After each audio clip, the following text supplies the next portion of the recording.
Have you ever looked into a child's eyes and realized the light inside them was gone? I have. On the day that should have been filled with joy, my granddaughter's birthday. That afternoon, my son's house was filled with laughter, decorations, and the smell of freshly baked cake. David, my only son, 42, recently remarried to Veronica, a young, beautiful woman with perfect manners and eyes that could slice through silence. Everything looked perfect. The table was neatly set, guests were smiling, music drifted softly through the air.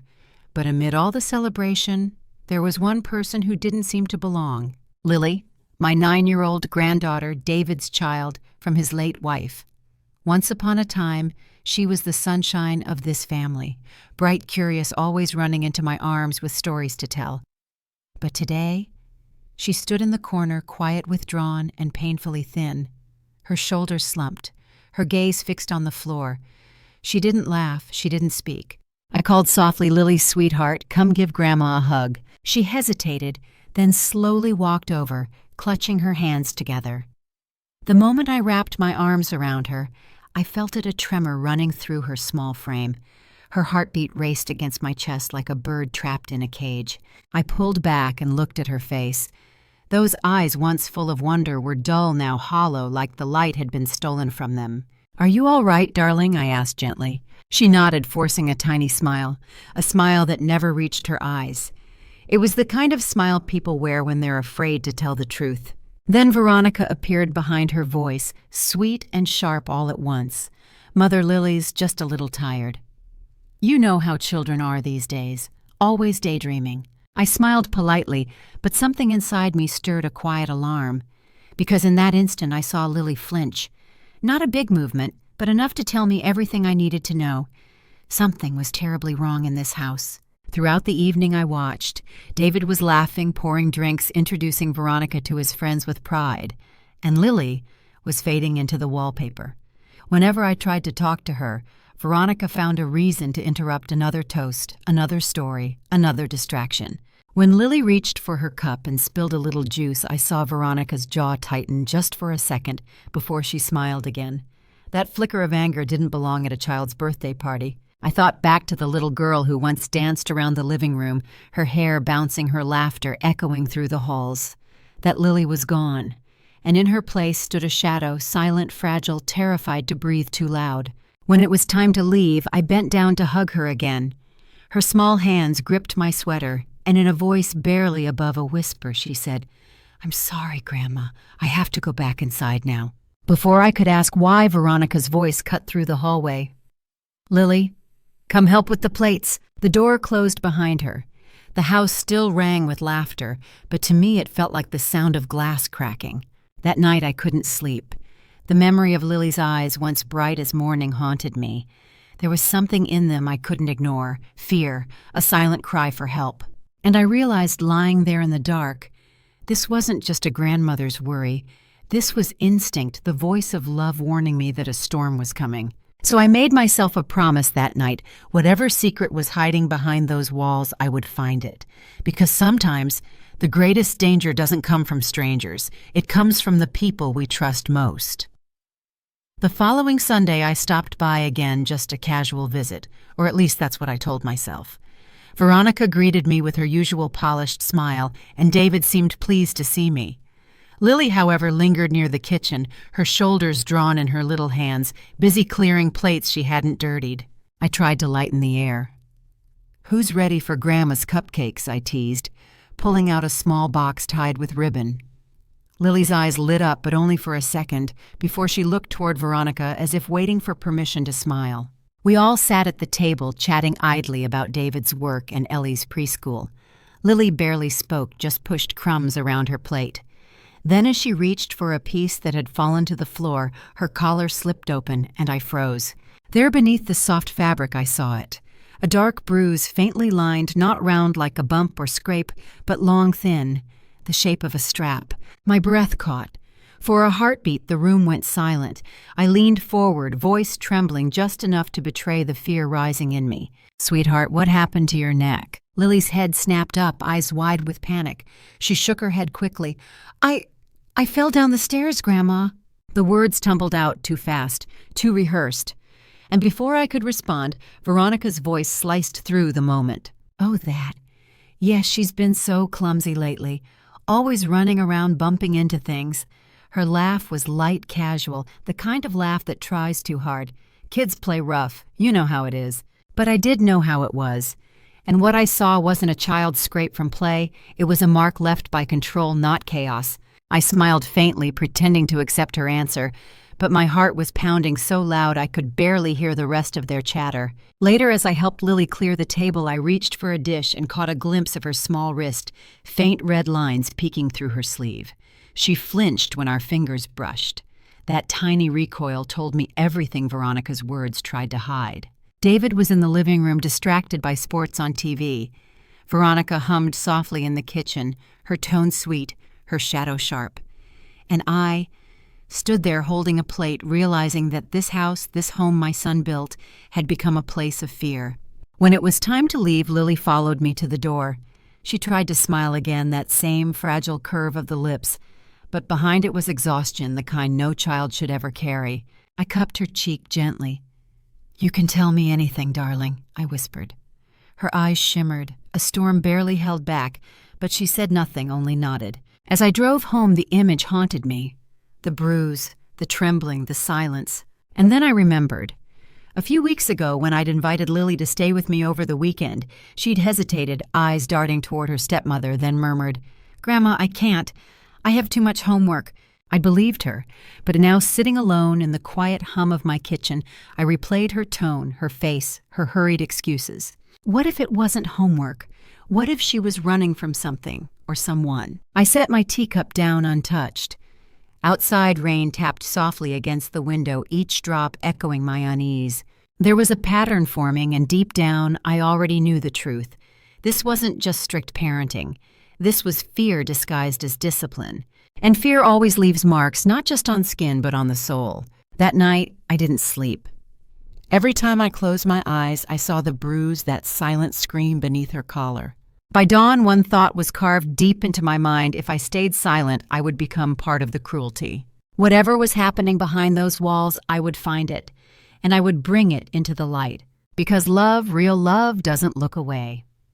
A few days later, I went back, not for a special occasion, not even with cupcakes this time, just to visit one that carried more worry than words. The house looked the same from the outside, but I had learned by now appearances are the easiest thing to fake. Veronica greeted me with that same polished smile, her hand resting lightly on the doorframe, the smile of someone who knows exactly how to look kind when people are watching. Inside, David was in the living room, focused on his laptop, while the children sat at the table for dinner. I took a seat quietly nearby, just watching. The smell of chili filled the room. The dishes were bright with spice, far too strong for a child. Ellie, Veronica's little girl, giggled as she pushed aside the vegetables and picked out her favorite pieces. But Lily sat stiff and pale, her lips pressed, tight eyes watering as she forced each bite down. I frowned. "Honey, is it too spicy?" Before Lily could answer, Veronica's voice cut in sharp as a blade cloaked in silk. "Oh, she's fine. She needs to toughen up a little. In this house, we finish what's on our plate."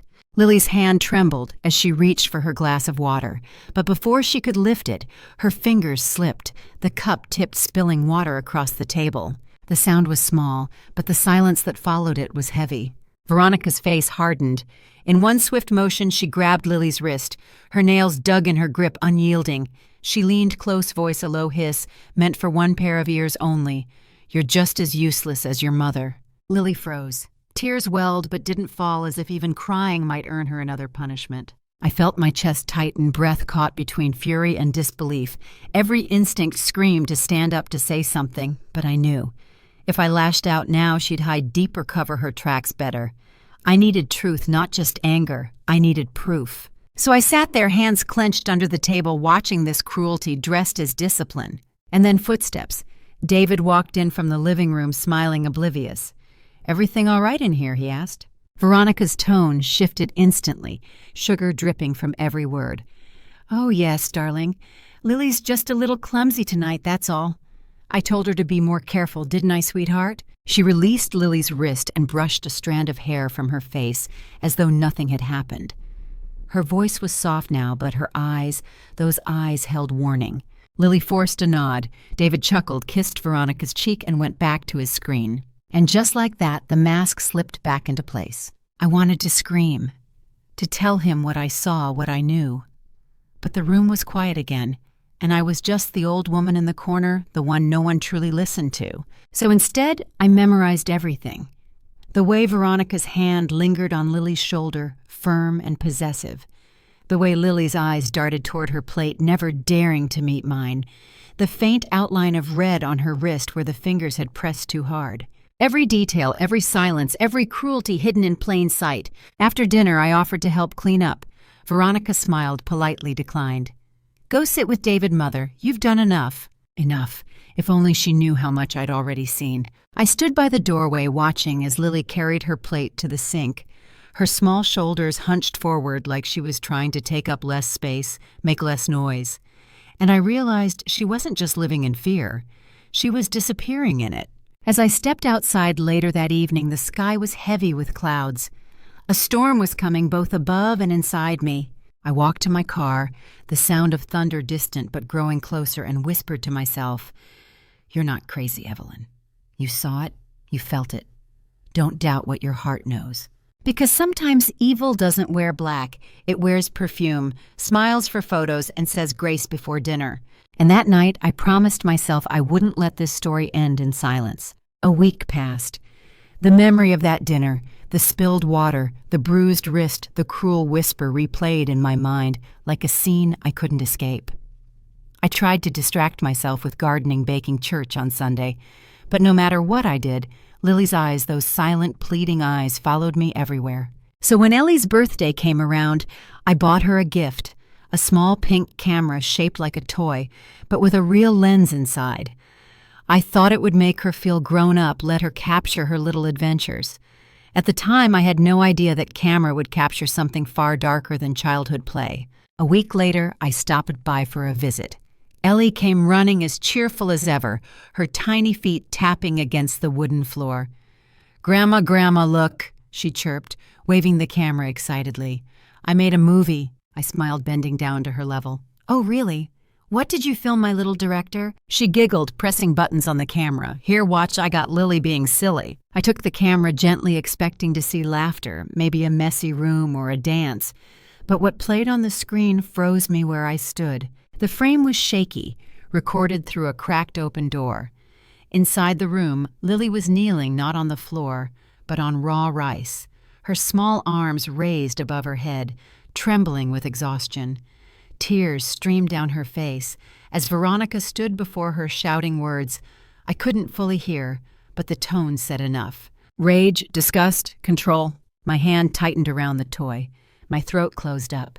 The sound of Lily's quiet sobs, muffled, terrified, echoed in my ears long after the video ended. Ellie was still smiling beside me, unaware of what she'd recorded.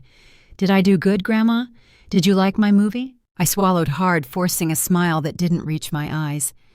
"You did very good, sweetheart," I whispered, kissing her forehead. Then I asked softly, "Can Grandma borrow your camera for a little while?" She nodded eagerly. "Okay, but bring it back, okay?" "Of course," I said. "I just need to make a copy." In the car, I sat in silence, gripping that tiny device like it was the most precious evidence in the world. By the time I got home, the sun had set. The house was quiet. I plugged the camera into my computer, my hands trembling as the video played again on a larger screen. There was no denying it now. This wasn't discipline. This was cruelty, cold, calculated, and deliberate. I reached for a flash drive, copied the file, and tucked it into a small metal box, the kind my husband once used to store important papers. He'd been gone for 7 years, but in that moment, his voice echoed in my mind, clear as ever. Silence in the face of injustice is its accomplice. I closed the box with the click that sounded louder than thunder in the empty room. Then I sank into my chair, the weight of truth pressing down on my chest. How many nights had Lily knelt there, punished in secret, while her father sat in the next room believing everything was fine? How many tears had fallen in silence, unheard, unseen? My husband's photo sat on the mantel, his eyes kind steady. I looked at it now and whispered, "You'd know what to do. You'd never let this stand. That night I didn't sleep. Every creak of the house sounded like a cry for help. Every gust of wind felt like a warning. But beneath the fear, something else began to grow resolve. This was no longer a suspicion, no longer a feeling I could push aside. Now I had proof. And with proof comes responsibility. Tomorrow, I told myself I would take the first step. Because love isn't just gentle, sometimes love must be fierce. And a grandmother's love can become the sharpest weapon against cruelty. That weekend, I called David and asked if Lily could spend the night. It had been a while since she'd stayed with me, not since before Veronica came into their lives. David sounded pleased, even relieved. "Of course, Mom," he said. "She'll love that." When Lily arrived, I had her favorite blanket ready, the one with tiny yellow stars, and a plate of warm cookies waiting on the table. Her smile was small, cautious, like she didn't quite remember what safety felt like. But as the evening went on, I saw the tension in her shoulders slowly ease. We played cards. We watered the plants. We talked about school and her art projects. And for a few precious hours, she was just a little girl again. When bedtime came, I tucked her in, kissed her forehead, and whispered, "You're safe here, sweetheart, always." The house settled into quiet. The old clock ticked softly. Outside, the wind brushed against the windows like a lullaby. But sometime past midnight, I woke to the sound of muffled sobs. I turned on the lamp. Lily sat upright in bed, hugging her knees, her face buried in her arms. Her small body shook with every breath. "Sweetheart," I whispered, moving closer. "What's wrong?" She lifted her face, eyes red and glistening. At first she tried to speak, but the words caught in her throat. Then, as though a dam had finally cracked, everything spilled out. "Grandma, I can't do it anymore." Her voice trembled heavy with a pain too old for a child. "She makes me clean the whole house," Lily sobbed. "Every day. I have to scrub floors, wash dishes, do laundry. And if I don't finish, she makes me kneel on rice until my knees bleed." I froze. My hands resting on her shoulders tightened not from anger at her, but at the thought of what she had endured. "She doesn't let me eat sometimes," Lily continued.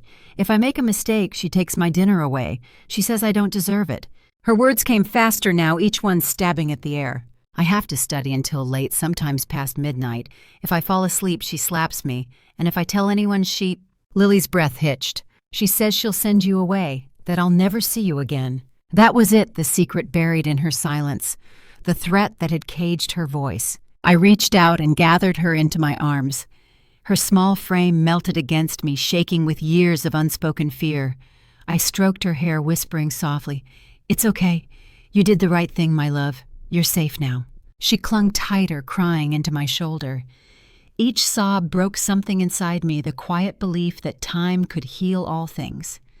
Because time doesn't heal wounds that are still being opened.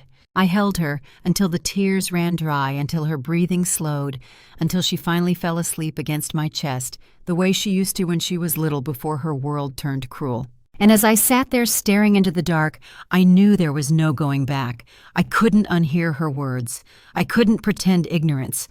This wasn't a misunderstanding or a child's exaggeration.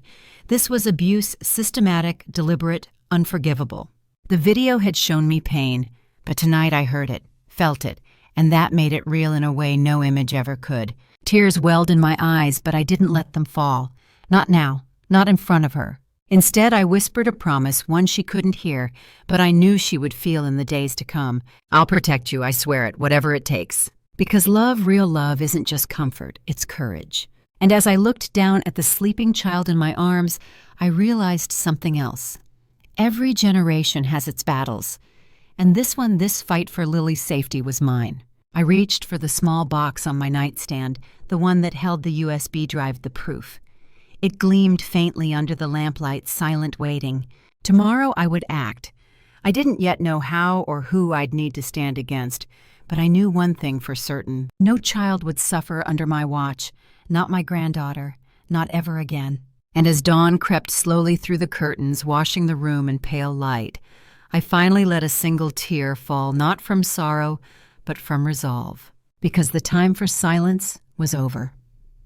The next morning, the world looked the same, sunlight through curtains, birds outside the window, but everything inside me had changed. Once you know the truth, you can't go back to pretending. Lily sat at the kitchen table eating pancakes with a soft smile, the first real one I'd seen in months. I watched her quietly committing it to memory. That smile was the reason I was about to risk everything. After dropping her off at school, I drove straight to the front office and asked to speak with her teacher. Mrs. Harper, a kind woman with tired eyes and a voice that carried both warmth and worry. She invited me into her classroom. Books lined the shelves, student drawings covered the walls, and on the teacher's desk a stack of assignments marked in red. When I mentioned Lily, her expression shifted. "Is something wrong at home, Mrs. Gray?" she asked carefully. I hesitated, then said, "I'm trying to find out." Mrs. Harper sighed, glancing toward the door before lowering her voice. "She's a bright child, but lately something's changed. Her grades have dropped, she falls asleep in class, and last month she fainted during recess. I sent a note home, but no one responded." I clenched my hands together. "Do you suspect?" She cut me off gently. "I can't make accusations without proof. But I've seen enough children to know when one's living in fear." That was all I needed to hear. The bruises, the confession, the teacher's concern, the puzzle pieces were fitting together, and the picture they formed was unbearable. I thanked her, my heart heavy, and left. That evening I drove to David's house, telling myself I was just stopping by to say hello. But I had another purpose. If Veronica was hiding something, I was going to find it. The house looked peaceful under the setting sun, too peaceful. Evil rarely announces itself. It thrives in ordinary places. Veronica opened the door, surprised. Mother, what a lovely surprise. I smiled, holding up a small basket of fruit. I was in the neighborhood, I lied. Thought I'd bring something by. She stepped aside to let me in. David wasn't home yet. Perfect. As we talked, I glanced down the hallway. Lily's door was closed, locked. "Is Lily upstairs?" I asked casually. Veronica's voice sharpened for just a second before softening again. "Oh, she's in her room. I had to lock it. She's been snooping, going through my things. You know how children can be. A child who's terrified doesn't snoop. She hides." I nodded, feigning understanding. "Well, it's good you keep things in order," I said. Inside, my pulse quickened. A few minutes later, her phone rang. She frowned, excused herself, and stepped outside to take the call. The moment the door closed behind her, I moved. Keys. Where would she keep them? I scanned the hallway table, a small bowl, a set of house keys, car keys, and one tiny bronze key, old and worn. My fingers trembled as I picked it up. The lock clicked softly. I pushed the door open and stopped breathing. The room was bare. No toys, no books, no bed, just a thin mat on the floor. And in the corner, a small dark stain, brown and brittle against the wall. Blood. I froze, my heart breaking and hardening all at once. This wasn't discipline. This wasn't even cruelty anymore. This was abuse, deliberate, sustained, hidden behind a smiling face. I pulled out my phone, my hands shaking as I took photo after photo. The mat, the corner, the empty shelves, the lock on the door. Proof. Cold, undeniable proof. I stepped back, locked the door exactly as I'd found it, and returned the key.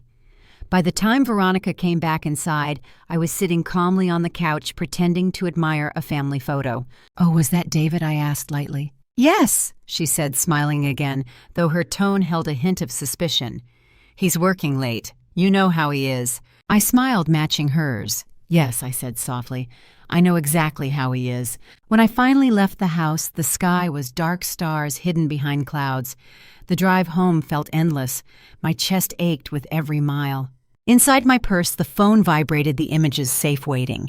And with every photo, every captured truth, one thought burned brighter. This wasn't just a grandmother's worry anymore. This was a case, a crime, a line that had been crossed too many times. By the time I reached home, my fear had turned to resolve.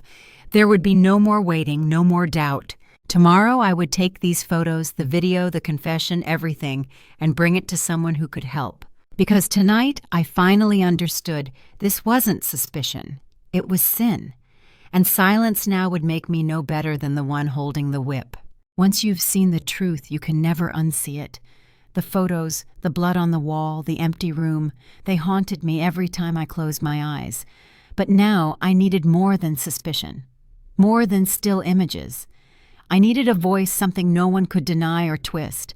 So I came up with a plan, one that would hide in plain sight. That weekend, I went to the store and bought a soft, cream-colored teddy bear one with button eyes, a stitched smile, and just enough space inside to hide a tiny camera. It wasn't just a gift, it was a witness. When I arrived at David's house, Lily was in the yard raking leaves beside her father. She looked up when she saw me, eyes flickering with something fragile. Hope, maybe. I smiled and held out the bear. "For you," I said softly, "a little friend to keep you company." She hugged it tight, and I swear for a brief second I saw a piece of her childhood return. 3 days later I came back. David wasn't home. Veronica answered the door, surprised again, but smiling as always. "Another visit, Mother. You must miss us terribly." "Of course I do," I replied, keeping my tone light, but inside my pulse was steady focused. I told her I'd left my reading glasses in Lily's room last time. She hesitated, then let me in. When she turned her back, I went straight to the bear. My fingers worked quickly, practiced now by fear and purpose. The camera came out easily, small, discreet, no larger than a coin. Back home, I sat at my desk, plugged it in, and pressed play. The footage began harmlessly enough, Lily reading quietly, folding clothes, whispering to the bear. Then hours later, the door burst open. Veronica stormed in. Her voice was sharp, venomous. "Did I tell you could rest?" Lily jumped to her feet, startled. I finished my homework," she stammered.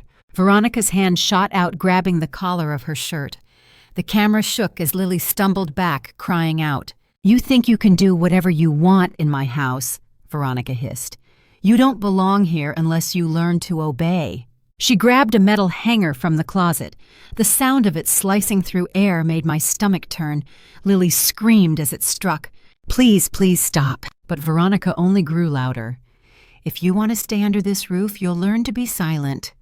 She forced Lily to her knees. "On the rice. Now." Lily's sobs filled the room. I'm sorry. Sorry doesn't feed you. Sorry doesn't fix your mistakes." The woman's voice was ice-cutting and cruel. And then came the words that broke me completely. "You will learn to keep your mouth shut if you want to survive in this house." The camera trembled with each of Lily's breaths, each quiet, choked cry. And I sat frozen in my chair, hands over my mouth, watching the truth unfold in cruel, unforgiving clarity. No more pretending, no more waiting, no more doubt. Tears blurred my vision, hot and relentless. I reached forward and paused the video, mid-cry, mid-scream, and whispered, "I'm so sorry, sweetheart. I should have seen sooner." Then I copied the footage onto a flash drive, sealing it alongside the photos and Ellie's recording. This time I didn't hesitate. I picked up my phone and called Joseph Kane, an old family friend and lawyer who had stood by me through my husband's passing. He answered on the second ring. "Evelyn, it's late. Is everything all right?" "No," I said, voice shaking, "but I finally have proof." Within the hour, I sent him the files, the video, the photos, the USB. He didn't need convincing. He said 3 words that made my heart both tremble and steady. "We'll take action." Next, I sent the same footage to Child Protective Services. My hands didn't tremble this time. Justice was no longer a dream. It was a decision. When everything was sent, I sat back in silence. Outside, the world carried on cars, passing dogs, barking wind, rustling leaves. But in my small living room, a war had ended. I had fought with fear, doubt, and silence, and for the first time, love had won. That night, I placed the teddy bear on my nightstand. Its stitched smile looked softer now, almost knowing.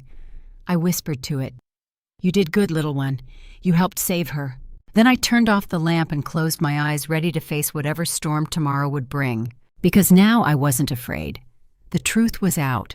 And once the truth breathes, it cannot be buried again. The day had come. 3 days after sending the footage, after sleepless nights and silent prayers, I called my son. "David," I said, steady and calm, "come by for dinner this Friday. Bring Veronica. I think it's time we made peace." He sounded relieved, almost happy. "I'm glad to hear that, Mom. It's been tense lately. We'd love to." Tense. That was one word for it. But the storm waiting at my table would wash away every illusion he'd been living in.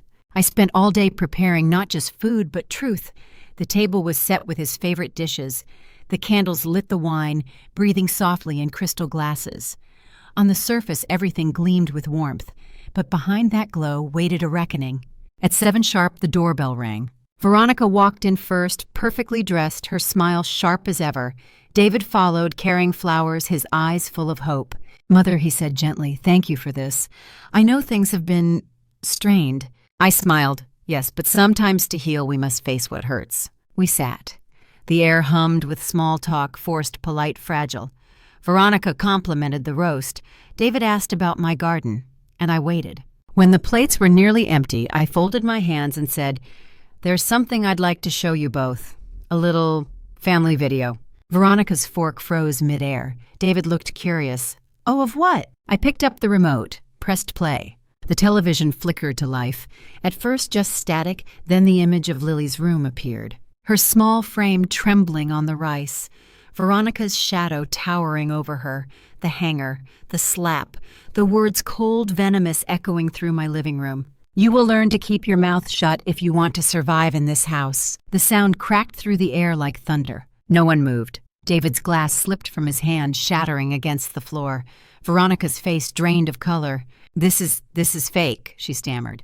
"You someone—" I cut her off, voice steady as steel. "It's not fake. It's from the teddy bear you told Lily to keep in her room." Her mouth opened, then closed. No words, no excuses. I turned to my son, the boy I had raised, the man who had sworn to protect his child.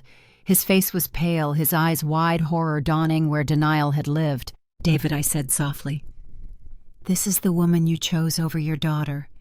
This is the person you trusted more than your own blood. This is the mother of the child you swore you would protect." The silence that followed was heavy, the kind that bends walls, breaks hearts. Even the clock seemed to stop. Veronica finally rose to her feet, her voice trembling. "She's lying. She planted it. David slammed his hand on the table. "Enough!" The sound echoed through the room. His chest heaved, his eyes wet. He looked at me, then at the screen, then back at the woman beside him. "All this time," he whispered, "my little girl." Veronica stepped back, words scrambling her mask, cracking under the weight of truth. She reached for his arm. "David, please." He pulled away. Don't touch me." I stayed seated, watching the scene unfold, not out of vengeance, but justice. The truth had finally spoken for itself. No shouting, no arguments, just proof undeniable, unshakable, final. When the video ended, the room remained still. Lily's last sob faded into silence. Veronica sank into her chair, hands shaking. David buried his face in his palms. I stood, my voice quiet but firm. "You wanted peace tonight. But peace built on lies isn't peace, it's poison." I stepped closer to my son. "She is a child, David, your child. And you didn't see her pain because you were too busy loving the wrong person." He looked up, eyes glistening, guilt carved deep into every line of his face. "Mom, what do I do?" I placed a hand on his shoulder. "You do what every parent must do when they've failed their child. You make it right, starting now." The front door opened moments later, not by accident. Joseph Kane stepped inside, files in hand, his expression grave. Behind him, a representative from CPS. Veronica's head snapped up. You can't." But she could, and she would. David didn't protest. He stood beside me, silent, broken, finally awake. As they read her rights, the sound of her pleas blurred into the background. I watched Lily's face on the paused screen one last time, and I whispered, "It's over now, sweetheart. You're safe." The house was quiet again, but this time it wasn't the quiet of fear. It was the quiet of truth, heavy, painful, necessary. I turned off the TV, folded my napkin, and sat back down. Dinner was unfinished, but the lies, they were done.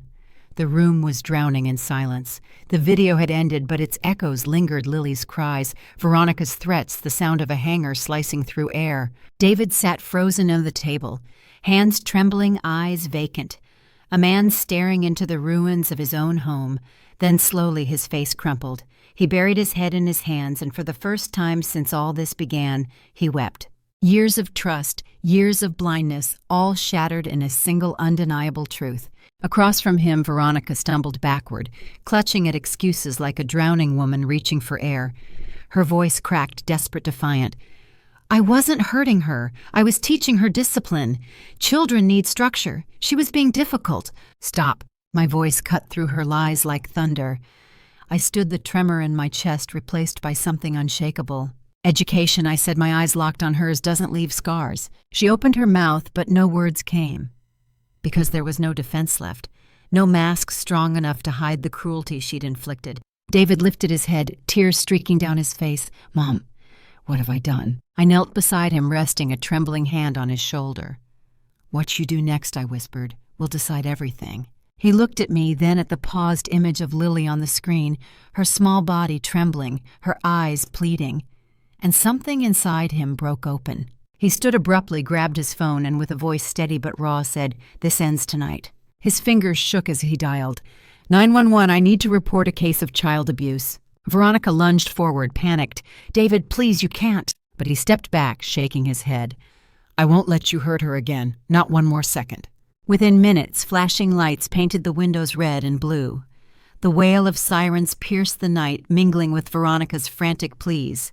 2 officers entered, calm but firm, followed by a representative from Child Protective Services. I handed them the USB drive, the printed photos, the documented evidence, every piece of truth I had gathered. Veronica tried to argue, her voice rising.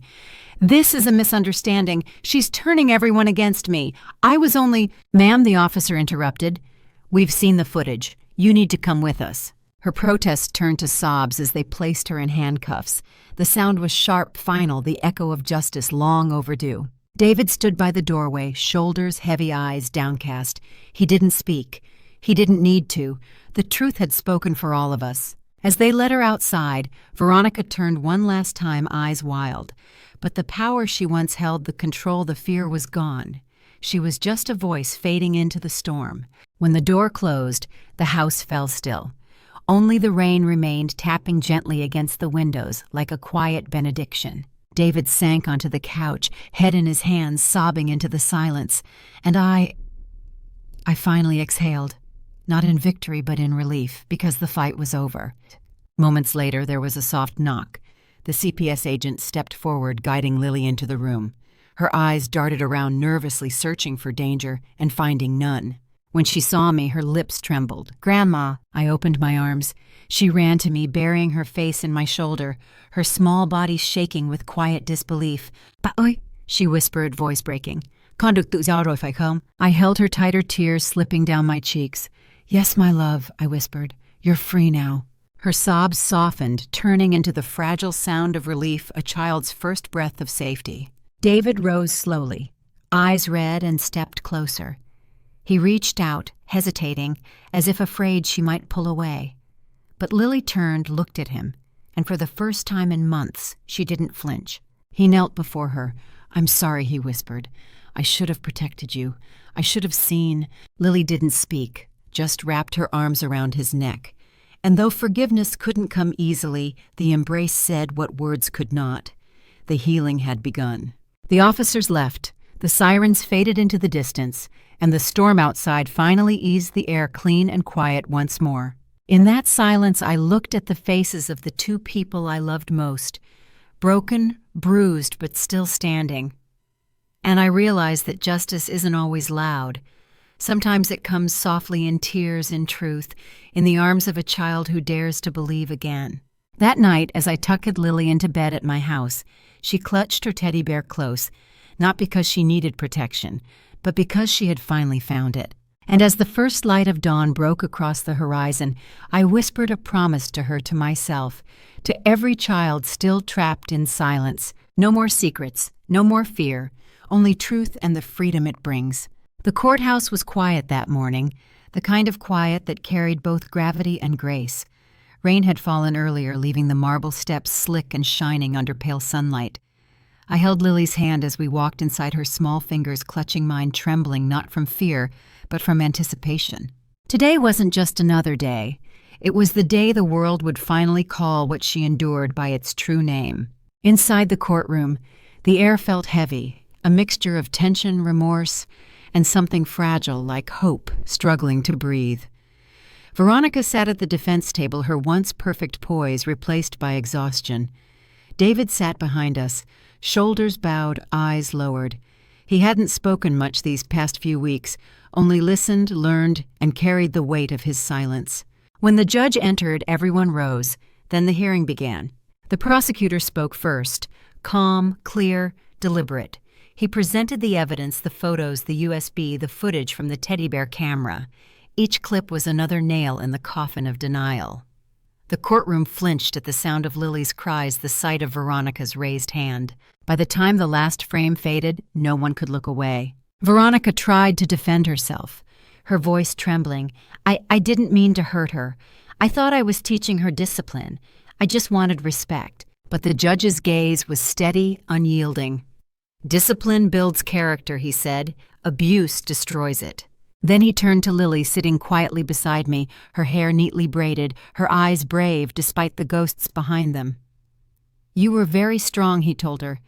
You spoke the truth even when it hurt. That takes more courage than most adults ever find.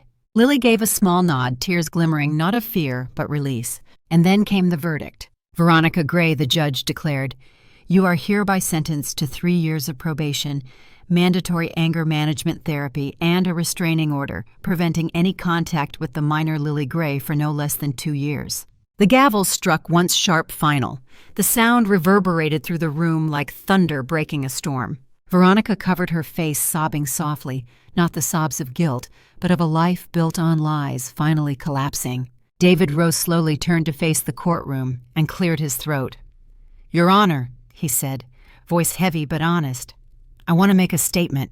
The judge nodded. He looked at me, then at his daughter. For years I thought love meant trust, he began, but love without truth is blindness. I let my heart ignore what my eyes should have seen, and in doing so, I failed the one person I was meant to protect. He turned fully to Lily, his voice cracking. I was blind because I wanted to believe in someone, but love should never cost another person their safety. I'm sorry, Lily, for everything. She didn't move for a moment. Then quietly she reached out and took his hand. It wasn't full forgiveness, not yet, but it was a start. The judge nodded once, then looked toward me. Mrs. Gray, he said, given the evidence, your role in uncovering this abuse, and your stability as a guardian, the court hereby grants you temporary custody of Lily Gray. I closed my eyes, relief washing over me like sunlight after years of rain. When I looked down, Lily was smiling, a real smile, small but pure. Her fingers tightened around mine. Outside the courthouse, reporters gathered, cameras, flashing questions flying, but their noise felt distant, meaningless. The only thing I heard was Lily's soft voice beside me. Grandma, does this mean we can go home now? I knelt, brushing a tear from her cheek. Yes, sweetheart, we can go home. That evening, as the sky turned gold, Lily sat in her new room at my house, not bare, not locked, but filled with books, art supplies, and light. On the desk sat her teddy bear, silent and smiling, its job done. Later she began therapy gentle sessions that taught her she wasn't broken, just healing. Each week, I watched her shoulders straighten, her laughter return, her drawings fill with color again. David visited often, learning what it meant to be present, not just a provider. He joined every session, asked questions, listened to his daughter's fears, and faced his own. And me, I finally slept through the night knowing the child I loved was safe, heard, and free. On the final day of that first month, we visited the courthouse one last time, not for judgment, but closure. Lily walked beside me, her hair tied with a yellow ribbon, her hand warm in mine. At the top of the steps, she paused. Grandma, she said softly, can I tell you a secret? I smiled. Of course. She looked toward the horizon where the sun spilled across the sky like hope reborn. I'm not scared anymore. I felt tears rise, but this time they were made of joy. We stood there a moment longer, the world wide open before us, no longer a cage, but a promise. And as we turned to leave, I whispered a prayer for her, for David, even for Veronica, that pain would become lesson and lesson would become light. Because justice isn't only about punishment. It's about awakening. And sometimes the truest verdict is the one that sets a soul free. Healing doesn't happen all at once. It doesn't come with verdicts or court orders. It comes quietly in mornings that don't hurt, in laughter that returns without warning, in the gentle rhythm of ordinary days that finally feel safe again. For Lily, healing began with movement. Her therapist suggested dance away to release what words couldn't hold. So every Wednesday she stepped into a sunlit studio barefoot, her hair tied with a yellow ribbon. At first her steps were timid, uncertain like a bird learning flight after a storm. But with each lesson, each song, her body remembered joy. By the third week, she was smiling again, a real bright smile that reached her eyes. On weekends, she painted. She filled pages with color skies of gold flowers that leaned toward light faces that finally looked at peace. Art became her language. Through every brushstroke, she rewrote her story, not one of pain, but of rebirth. And slowly our house filled with life again. Laughter in the mornings, music in the afternoons, the smell of pancakes, the rustle of pages as she read aloud on the couch. For me, healing took another shape purpose. One evening, as I watched Lily twirl across the living room, an idea came to me born from pain, but rooted in hope. I called it the Safe Haven Project. It began small, a community program to support children who had survived abuse. We partnered with counselors, teachers, and volunteers. We offered therapy, creative workshops, safe housing, and most of all, love, the kind of love that listens, that believes, that stays. When we opened our doors, I saw them faces like Lily's eyes that carried storms, and I promised every one of them, you are not your scars, you are your survival. David joined too. He said he wanted to learn how to father again, and he did slowly, humbly. He drove Lily to dance class, waited outside with a cup of coffee, cheering quietly when she came out, cheeks flushed with pride. On Saturdays, he and I worked side by side at the shelter, painting walls, unpacking boxes, building something bigger than redemption. For the first time, I saw the boy I'd raised, not lost, not blind, but awake. Lily grew stronger. She laughed louder, slept deeper, dreamed bigger, and one day she came home from school clutching an envelope to her chest, eyes shining. "Grandma," she said, breathless, "they picked my painting." Her school was hosting an art contest, My Family Reborn. She'd worked on it for weeks, staying up late, carefully mixing colors. When I asked her what she'd painted, she just smiled. "You'll see." The ceremony was held in the gym, sunlight streaming through high windows, rows of parents clapping softly. When Lily's name was called, she walked to the front, steady, graceful, her yellow ribbon glowing against her dark hair. They unveiled her painting and the room fell silent. It was us. 3 figures standing beneath a tree, one old, one grown, one small. The grandmother's hand resting gently on the child's shoulder. The father kneeling beside her, eyes open, hands steady. Above them, leaves shimmered gold like light breaking through after rain.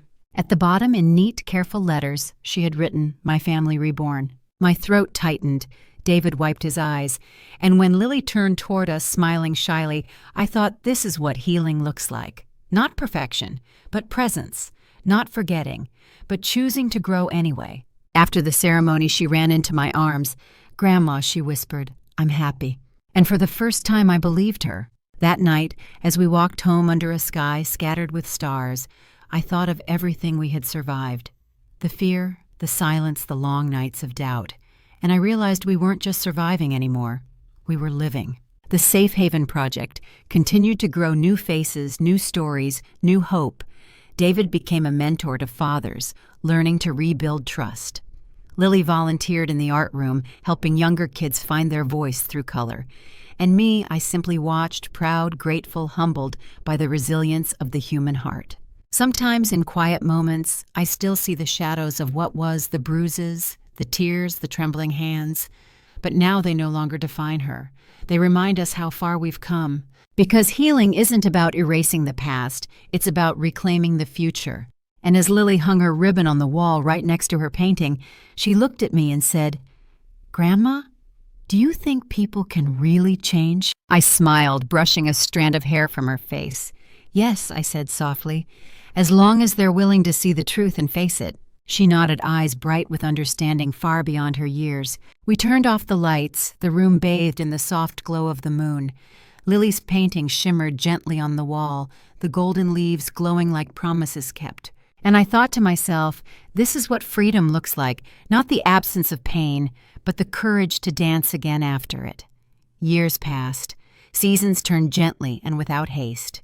The shadows that once clung to our home slowly gave way to warmth, the kind of light that only grows after a long night of rain. Lily was 14 now, tall, graceful, with eyes that carried wisdom far beyond her years. Her laughter filled the house again, her footsteps light and free. The pain that once shaped her had not vanished but transformed into strength, into empathy, into quiet courage. David rebuilt his life too, one humble act at a time. He volunteered at the Safe Haven Project, teaching fathers how to listen, how to love without control. And me, I simply watched with gratitude as healing bloomed in places where hurt once lived. Then one autumn afternoon, the past came knocking. Veronica stood at our gate. Time had softened her edges, the proud posture replaced by humility, the sharp eyes dulled by remorse. She wasn't dressed in perfection anymore. She was just a woman worn and weathered, holding the weight of her own choices. When I opened the door, she lowered her gaze. "Mrs. Gray," she said quietly, "may I see Lily?" For a long moment I said nothing. Part of me wanted to turn her away, but another part, the part that had seen Lily's strength, knew this moment wasn't about anger. It was about closure. So I nodded. "Wait here." Inside, Lily was in her room braiding her hair before dance practice. When I told her, she froze, then took a slow breath. "I want to see her," she said. They met in the garden, the same place where years ago Lily had once picked flowers under a sky too heavy with secrets. Now the air was calm, the sun warmed the world forgiving. Veronica's hands shook as she spoke. "I've spent years in therapy. I've learned things I wish I'd known before. I can't undo what I did, but I came to say I'm sorry. I hurt you, and I live with that every day." Her voice broke, tears spilling freely, not for pity but truth. Lily listened quietly, her expression calm. When Veronica finished, the silence hung between them, long, fragile, honest. Then Lily spoke. Her voice was soft but steady. "I forgive you. Not because I've forgotten, but because I don't want to carry the pain anymore. I forgive you so I can be free." Veronica covered her face, sobbing quietly. Lily placed a hand on her shoulder, not to comfort, but to release. And in that touch I saw something beautiful, not reconciliation, but peace. When Veronica left, she didn't look back. And Lily, she didn't either. She just turned toward the house, toward life, toward light. Months later came her graduation recital. The auditorium was filled with families' applause and the soft rustle of programs. I sat in the front row, my heart swelling as the curtain rose. The music began a slow, graceful melody, like dawn breaking after a long night. And there she was, Lily, dressed in white, moving across the stage like light itself, every step a memory transformed, every turn a victory over what once tried to break her. Her arms reached toward the sky, her face lifted in quiet joy. And in that moment, I saw not the frightened child I once held, but a young woman who had reclaimed her story. When the final note faded, the audience rose in applause. But I could barely see through my tears, tears not of sorrow, but gratitude. Because she had done it, she had survived, she had healed, she had become. As she bowed, she found me in the crowd. Our eyes met hers, shining, mine overflowing, and she smiled soft and certain. I pressed my hand over my heart, whispering a prayer I'd waited years to say thank you. Later that night, as we walked home under a silver moon, Lily slipped her arm through mine. We didn't speak much, we didn't need to. The silence between us was full of love, of understanding, of everything we'd overcome together. At the porch, she paused, looking up at the stars. "They're beautiful tonight," she said. "Yes," I replied. "They always are, after the storm." She nodded, smiling. And I thought of all the children out there still lost, still waiting for someone to believe them, and whispered, "May they all find their light." Because in the end, revenge isn't about pain. It isn't about punishment. The greatest revenge isn't making the wicked suffer. It's helping the wounded live fully, joyfully, like the sun after the storm. And as Lily danced ahead of me, her laughter echoing into the night, I realized we had not just survived the darkness. We had learned how to shine through it. The end.